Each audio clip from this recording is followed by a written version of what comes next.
70 பேர்கிட்ட இருப்பாங்க. அவங்க ஜூஸ் குடிச்ச இந்த நேரத்துல வந்து அவங்கள போட்டு எல்லாம் சேர்ந்து அடிச்சிருக்காங்க. 4 மாசம் எங்க பொண்ணு மாசமா இருக்கிறா, அவளும் போட்டு அடிச்சிருக்காங்க. குழந்தைய போட்டு அவ இப்ப வழியில துடிச்சுன்னு இருக்கிறாங்க. ஆஸ்பத்திரி ஸ்கேன் போட சொல்லி அவளுக்கு எதனா ஒண்ணு ஆச்சுன்னா கட்சிக்காரங்க எங்களுக்கு பதில் சொல்லி அவளை முழுக்க நீங்க தான் சட்டையை புடிச்சின்னு தள்ளிங்க. நீங்க பிரெக்னன்ட் அடிக்கணும்னு பார்க்காம மேல கை வச்சீங்க.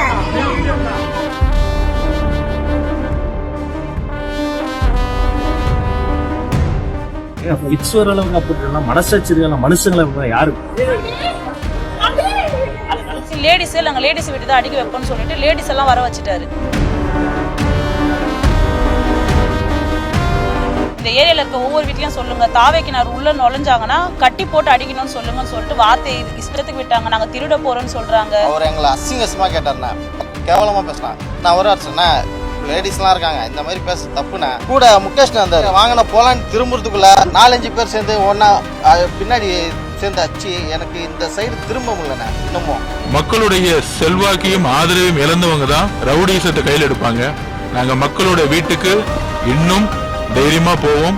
நானும் சரி, மாநில நிர்வாகிகளும் சரி, இந்த நிர்வாகிகளோட ஒவ்வொரு வீடா நாங்க சொல்லுவோம். முடிஞ்சா என் மேல கை வைக்க சொல்லுங்க. சேகர் பாபு இதுதான் திமுகவுடைய யூஸ்வல் மாடல். ஸோ இந்த மாடலை இங்கே ஆரம்பிச்சிருக்காங்க. ஏன்னா தேர்தல் பயத்தில், தோல்வி பயத்தில் சேகர் பாபு இந்த மாதிரி வேலையை செஞ்சுட்டு இருக்காரு. அவங்கள மாதிரி இங்கே காசு வாங்கிட்டு ரவுடி எடுக்கிற கூட்டம் இல்லை. எங்களுடைய தலைவர் ஒரு வார்த்தை சொன்னால் போதும், இங்கே வந்து மக்களுக்காக சேவை செய்ய ஆயிரக்கணக்கானோர் காத்துட்டு இருக்காங்க. சேகர் பாபு தோல்வி அடையும் வேலை செய்வார்கள். திமுக இது மாதிரியான ரவுடி அரசியலை கைவிட வேண்டும். எங்க வீட்டுல வந்து எல்லாரும் மிரட்ட ஆரம்பிச்சிட்டாங்க. உங்க பொண்ணு இந்த மாதிரி கட்சிக்கு போவே கூடாது அப்படின்னு சொல்றாங்க. நான் எப்படி இருந்தாலும் டிவிக்கு கட்சிக்கு நான் வரதான் செய்வேன்.